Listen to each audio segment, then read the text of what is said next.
Assalamualaikum warahmatullahi wabarakatuh. Pada kesempatan kali ini, saya akan menjelaskan mengenai analisis komponen utama. Nah, jadi di sini kita punya data yang diperoleh dari survei tahunan perusahaan industri manufaktur, di mana data ini saya dapat dari website BPS.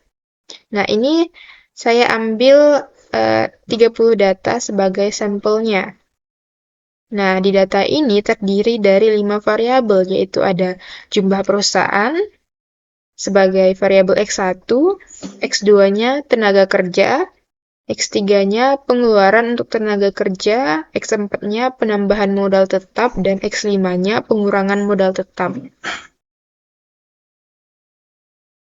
Nah, di mana nanti data-data ini pertama akan kita lakukan screening. Nah, sebelum screening, kita lihat dulu hasil dari statistik deskriptif dari masing-masing variabel. Nah, untuk yang jumlah perusahaannya, ini hasilnya, di mana nilai minimumnya 119 dan nilai maksimumnya 7.853. Dan hasil-hasil lainnya. Ini untuk tenaga kerja, ini untuk yang pengeluaran tenaga kerja, ini yang penambahan modal tetap, pengurangan modal tetap. Nah, untuk yang hasil screening datanya, pertama kita akan melihat missing values atau data yang hilang. Nah, jadi kalau dilihat dari sampel yang saya peroleh sebelumnya itu kan sudah lengkap, tidak ada data yang hilang. Kalau kita uji menggunakan SPSS pun, nah katanya nggak ada yang data yang hilang. Missing count-nya itu 0. Jadi datanya lengkap. Ada N-nya, jumlah sampelnya ada 30. Nah, selanjutnya, selain mengecek data yang hilang atau missing values, kita akan mengecek outlier atau nilai pencilan. Nah, untuk mengecek outlier, kita bisa menggunakan box plot. Nah, di box plot-nya ini dapat kita lihat masing-masing variabel. Nah, ternyata pada data jumlah perusahaan, terdapat outlier pada data ke-1, 2, dan 3. Dapat kita lihat di box plotnya ini. Di gambarnya data ke-1, 2, dan 3. Untuk yang tenaga kerja ternyata tidak ada outlier. Sementara untuk pengeluaran tenaga kerja juga tidak terdapat outlier.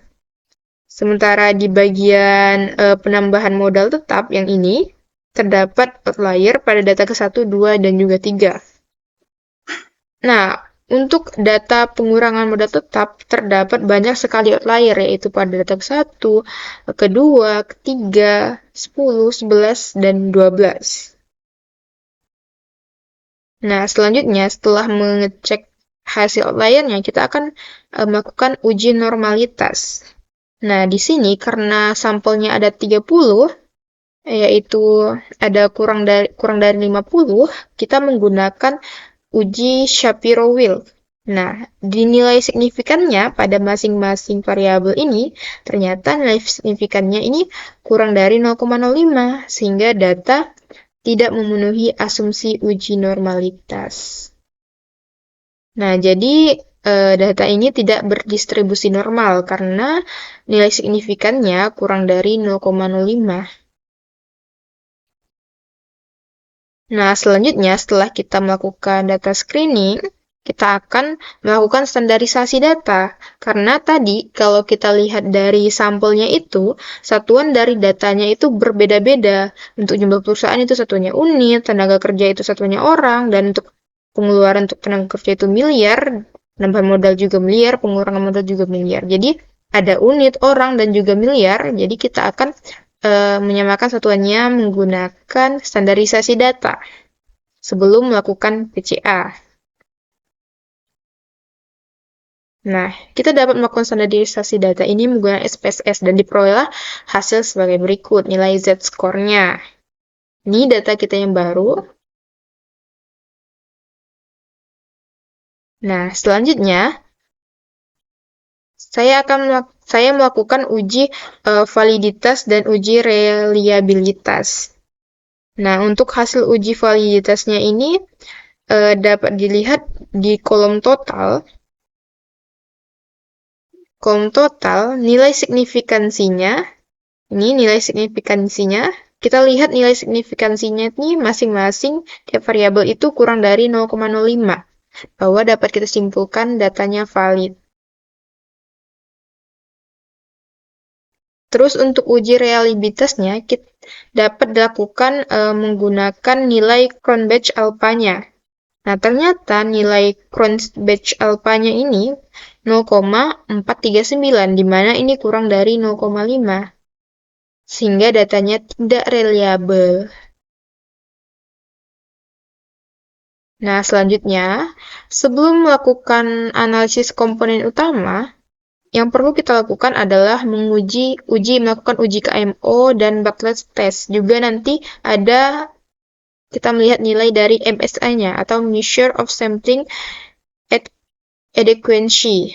Nah, untuk hasil uji KMO dan Bartlett test-nya, dari SPSS diperoleh bahwa nilai dari KMO-nya ini 0,614, di mana nilai ini lebih dari 0,5. Sehingga data dikatakan layak. Kalau dia lebih dari 0,5, kita sebut datanya layak untuk analisis faktor atau analisis komponen utama. Terus untuk yang Bartlett test-nya, nilai signifikansinya ini juga kurang dari 0,05. Artinya, data memiliki hubungan yang cukup untuk analisis faktor atau analisis komponen utama. Berarti data yang kita punya ini layak dan cukup untuk analisis komponen utama. Jadi, bisa kita lanjutkan untuk analisis komponen utama. Nah, selanjutnya juga kita lihat nilai MSA-nya ini. Kita lihat nilai MSA untuk masing-masing variabel. Yang ada tanda A-nya, ini nilai MSA-nya.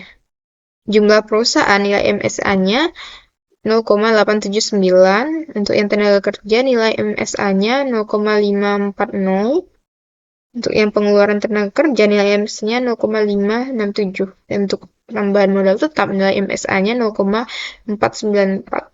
Untuk pengurangan modal tetap nilai MSA-nya 0,783. Nah, dapat di sini. Nah, ternyata terdapat variabel yang nilai MSA-nya ini kurang dari 0,5, sehingga variabel tersebut terpaksa harus kita buang. Dan kita lakukan analisis ulang dengan variabel lainnya selain variabel penambahan modal tetap atau variabel X4. Jadi ada variabel yang harus kita buang, maka kita lakukan analisis ulang untuk 4 variabel sisanya. Nah, ini adalah hasil analisis ulang untuk 4 variabel sisanya. Ternyata datanya layak dan cukup untuk dilakukan analisis utama. Lalu untuk hasil MSA, masing-masing variabel kita cek lagi. Nah, ternyata nilai MSA untuk masing-masing variabel ini lebih dari 0,5, berarti semua variabel ini dapat kita analisis lebih lanjut untuk analisis komponen utamanya.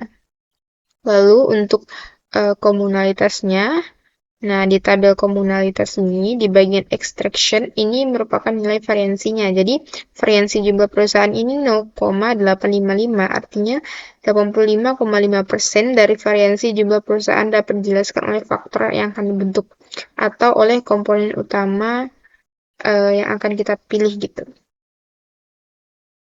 Nah, begitu juga untuk variabel lainnya. Nah, untuk nilai total variance explained, jadi komponen utama yang akan kita ambil ini merupakan komponen utama yang dapat menjelaskan 70-80% keragaman data. Jadi, ternyata komponen utama pertama itu sudah menjelaskan 79,762% dari keragaman datanya. Jadi, kita cukup mengambil komponen pertama saja, komponen utama pertama, atau satu faktor saja. Nah, dari scriptplotnya pun dapat kita lihat dari scriptplotnya nilai eigennya lebih dari 1 itu hanya di komponen utama pertama. Untuk komponen utama kedua, ketiga, dan keempat, nilai eigennya itu kurang dari 1. Jadi, hanya satu faktor atau satu komponen utama yang kita ambil. Nah, Karena komponen utamanya hanya satu, jadi di matriks komponennya pun eh, hanya komponen utama pertama saja yang nilainya muncul. Nah, dari penjelasan yang telah saya paparkan tadi, saya peroleh beberapa kesimpulan, yaitu eh, terdapat outlier pada data jumlah perusahaan, pengurangan modal tetap, dan penambahan modal tetap. Terus datanya ternyata tidak berdistribusi normal. Tapi pada uji validitas diperoleh bahwa data valid, sedangkan untuk uji reliabilitas diperoleh data tidak reliable. Nah, satuan data tadi tidak sama sehingga tadi kita lakukan standarisasi data. Nah, untuk hasil uji KMO dan pretest menyatakan data layak dan cukup untuk dilakukan analisis komponen utama. Sementara pada uji nilai MSN-nya untuk penambahan modal tetap, nilainya kurang dari 0,5 sehingga kita lakukan analisis ulang, di mana variabel penambahan modal tetap kita buang. Nah, dari hasil analisis komponen utama dari 4 variabel, ternyata hanya menghasilkan satu faktor saja atau hanya diambil satu komponen utama yang dimana setelah merepresentasikan sekitar 79% tadi ya keragaman datanya. Nah, sekian penjelasan dari saya. Terima kasih.